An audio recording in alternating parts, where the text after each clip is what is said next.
রামিসা হত্যাকাণ্ডের বিষয়টা যত দ্রুত হয়েছে এটাকে একটা মডেল সেট করা উচিত, যে এই ধরনের শিশু নারী হত্যার বিষয়টাতে যেহেতু আমরা সিরিয়াসলি এফোর্ট দিচ্ছি, এগুলোর ব্যাপারটা যাতে অন্তত 1 মাসের মধ্যে বিচার, এর ধরেন 2 মাসের মধ্যে তার সব কার্যক্রম শেষ করে 3য় মাসে গিয়ে যাতে এটা কার্যকর করা হয়। রামিসার মৃত্যুর পর তার বাবার যে স্টেটমেন্টটা ছিল, বলেছিল যে আপনারা আজকে রামিসার জন্য অনেক কিছু করছেন, কালকে যখন আরেকটা ঘটনা ঘটবে তখন কিন্তু রামিসার কথা আপনারা ভুলে যাবেন। দেখেন আমাদের এই মনে পড়ে যে ওই যে ঐশী একটা মেয়ে তার মা এবং বাবাকে মেরে টুকরা করে ইয়েতে ফেলেছিল, মগবাজার সম্ভবত ঘটনা ঘটেছিল, এটা নিয়ে ব্যাপক তোলপাড় হয়েছিল। মানে এগুলো তো আমাদের একদম হৃদয় কাঁপিয়ে দেওয়ার ঘটনা, যে একটা মেয়ে তার মা বাবাকে হত্যা করবে।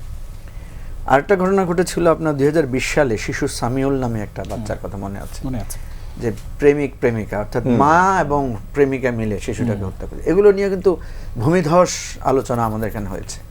রামিসা হত্যা নিয়ে যেভাবে কম্পন হয়েছে, এগুলো প্রত্যেকটা এরকম অন্তত প্রতি বছরও 2-4টা ঘটনা আছে যেগুলোতে আমাদের একদম অন্তরাত্মা কেঁপে ওঠে, দেশকে নাড়া দিয়ে দেয়। হ্যাঁ, মানে ধরেন মা নিজের মেয়েকে মারবে, মেয়ে তার বাবা মাকে মেরে ফেলবে, মানে এই ধরনের ঘটনা তো আমাদের। কিন্তু এখনো কি ঐশীর ফাঁসি কার্যকর হয়েছে? হয় নাই। অ্যাডভোকেট শিশির মনি যেটা বললেন, যে এখন ওই যে বলে না, একটা ঘটনা আসে আমরা সতর্ক হই, অনেক কিছু ফাস্ট ট্র্যাকের কথা আসছে এখন, কিন্তু মানে এখন আপনি যদি প্রায়োরিটি বিচার করেন, আমি তো মনে করি ঐশীর বিচারটা মানে একটা দৃষ্টান্তমূলক শাস্তি হওয়া দরকার ছিল, কারণ এই জেনারেশনের ছেলে মেয়েদের কিন্তু আমরা উৎকণ্ঠিত। যাবজ্জীবন সাজা হয়ে গেছে, ফাঁসি পরে আবার যাবজ্জীবন হয়ে গেছে, তাই না?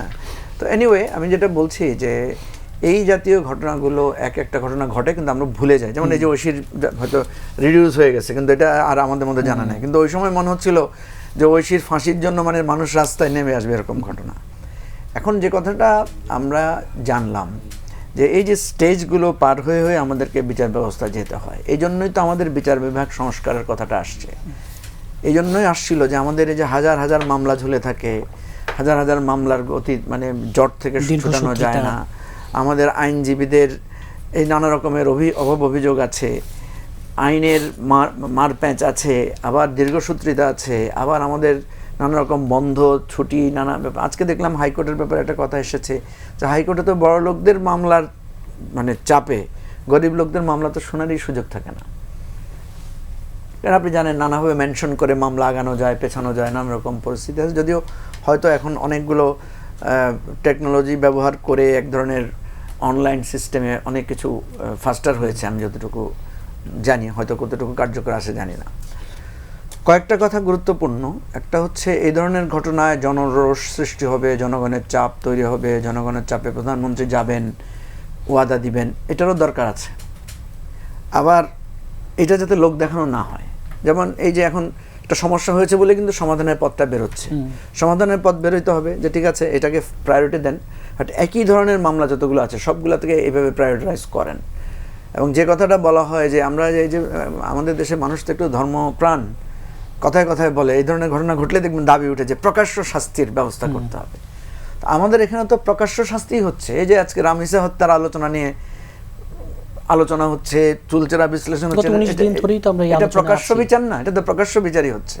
এক ধরনের সবাই কনসার্ন হচ্ছে, সবাই জানাজানি হচ্ছে, যুক্তিতর্ক কি হচ্ছে, জেরা কি হচ্ছে, কে কি বলছে, এই কথাগুলো তো পাবলিকলি আলোচনায় আসছে। সমস্যা যেটা দাঁড়ায় সেটা হচ্ছে এই যে চাপা পড়ে যায়, এরপর আমরা কেউ আর খোঁজ রাখি না, কালকে হয়তো আরও একটা দুর্ধর্ষ ঘটনা ঘটবে। আজকে তো প্রধানমন্ত্রী একা গিয়েছেন বা সরকারি দল গিয়েছে, এরপর হয়তো দেখবেন প্রধানমন্ত্রী, বিরোধী দলীয় নেতা সবাই একসাথে যাবেন, এরপরে বলা হবে যে 20 দিনের মধ্যে বিচার করতে হবে, কিন্তু এরপর তো আবার ওই যে মানে জটলাটা যেটা আছে সেই জটলার মধ্যে আমরা পড়ব। এই জন্য আমাদের আলাদা আলাদা করে, একটা তো আমরা বিপদগ্রস্ত আছি বিচার বিভাগ নিয়ে, যে সরকার যখনই আসে তখন বিচার বিভাগ সরকারের হয়ে যায়। আওয়ামী লীগ আমলে আওয়ামী লীগের, বিএনপি আমলে বিএনপির, অন্তর্বর্তীকালীন সরকারে কিছু বিএনপির, কিছু আওয়ামী লীগের, কিছু জামাতের, কিছু এনসিপির, এভাবে ভাগাভাগি হয়েছে। এই জায়গাটার যদি চূড়ান্ত ফয়সালা না হয় সেটা এক ধরনের, কিন্তু এই ধরনের অপরাধপ্রবণ যে সমস্ত মামলাগুলো, অপরাধপ্রবণ যে সমস্ত বিষয়গুলো আছে, এগুলো তো আমাদের কাউকে আমরা আলাদা করতে পারছি না। এগুলোর জন্য আমরা সকলেই মানে সিরিয়াস হচ্ছি।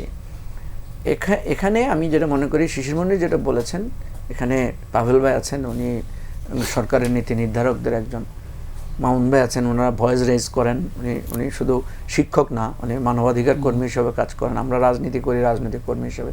আমি মনে করি এই সমস্যাগুলো সামনে আনা উচিত।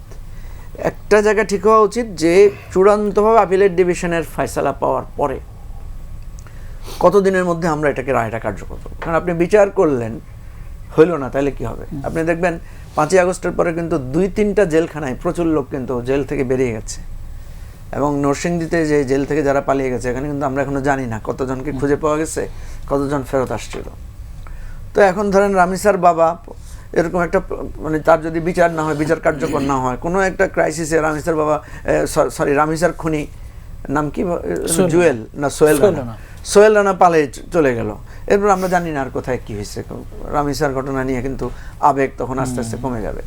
এই জন্য রাষ্ট্রের এই দায় এবং রাষ্ট্রের এই দায়িত্ব আমাদেরকে খেয়াল করতে হবে। এখন যারা আমরা এগুলো নিয়ে কথা বলছি, পার্লামেন্টে এগুলো নিয়ে আলোচনা ওঠা উচিত। এবং আমি মনে করি রামিসা হত্যাকাণ্ডের বিষয়টা যত দ্রুত হয়েছে এটাকে একটা মডেল সেট করা উচিত, যে এই ধরনের শিশু নারী হত্যার বিষয়টাতে যেহেতু আমরা সিরিয়াসলি এফোর্ট দিচ্ছি, এগুলোর ব্যাপারটা যাতে অন্তত 1 মাসের মধ্যে বিচার, এর ধরেন 2 মাসের মধ্যে তার সব কার্যক্রম শেষ করে 3য় মাসে গিয়ে যাতে এটা কার্যকর করা যায়। এটার জন্য কি কি করা দরকার, আমরা সেই ধরনের আইন বা সেই ধরনের প্রসেসে যাব, সেটাই তো যাওয়া উচিত আমি মনে করি।